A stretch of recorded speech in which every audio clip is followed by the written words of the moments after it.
Hello guys! Welcome back to my channel, Unix Vlog. For today's video, isi-share ko lang sa inyo ang advantage ni SeaBank at kung paano kumita dito. Kung ikaw ay naghahanap ng trusted savings bank at gusto nyo rin kumita, ay pwede sa inyo to dahil ito ang gamit ko ngayon. So, first, go to your Play Store or App Store. I-download nyo lang ang SeaBank. Kung hindi nyo agad nakikita, ay scroll nyo lang sa baba at ganito ang logo ni SeaBank na ida-download ninyo. So, after nyo i-download, ay i-click nyo naman ang apps na SeaBank. I-click nyo lang ang continue with Shopee kung gusto nyo nakalink sa Shopee nyo. Or i-click nyo ang sign up with mobile number kung ayaw nyo namang nakakonect sa Shopee nyo. After nyan, mag-fill up lang kayo ng information nyo. After nyo nga mag-fill up, so guys, andito na tayo. Ano nga ba ang advantage ni SeaBank? Si SeaBank ay mayroong high interest earnings daily with no maintaining balance, no account fees, and no additional charges. Guys, as you can see, meron 4.5% PA interest rate, so mas okay mag-savings dito compared to other bank na maliit or walang tubo.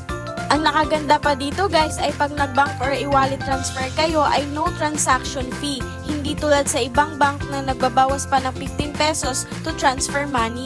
As you can see, nag-transfer ako ng 16,000 sa GCash account ko. Makikita nyo na wala talaga siyang transaction fee. Ang next advantage dito ay pwede rin kayo mag-load at pwede rin kayo magbayad ng bills nyo. At sa SeaBank ay pwede rin natin i-connect sa Shopee account natin at pwede rin natin siya pang payments. Kung mayroon man ibang gagamit sa Shopee account nyo at mag-purchase gamitin ng SeaBank for payments, huwag ka mag-alala. Safe ang pera nyo dahil hindi nagpa-process kung wala itong password at code na hinihingi sa inyo. So, ito na ang inabangan natin. Paano nga ba kumita kay SeaBank? Napakasimple lang guys. Wala kayong gagawin kundi mag-invite lang.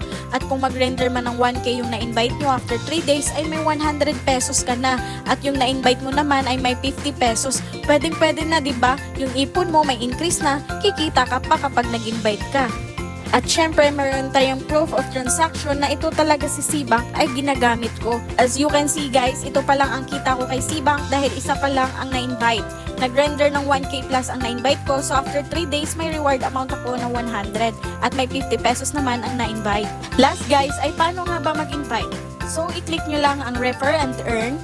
At i-click nyo lang ang copy at i-paste mo lang kung saan ka magsasend. Sa Messenger or sa Viber. Or pwede rin kayo mag-direct invite, i-click nyo lang ang invite. At ito yung makikita nyo dito, mga apps kung sa Messenger or email or sa Viber nyo, isa-send ang link nyo. At pwede nyo rin i-scroll sa baba, makikita nyo dito ang mga guidelines kung paano makatanggap ng reward or terms and conditions.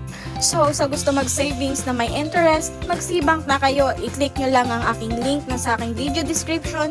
So, paano guys? Hanggang dito na lang ako. I hope this video will help to save and earn money. So, bago pa lang po sa aking YouTube channel, please subscribe Unix Vlog. Thank you for watching!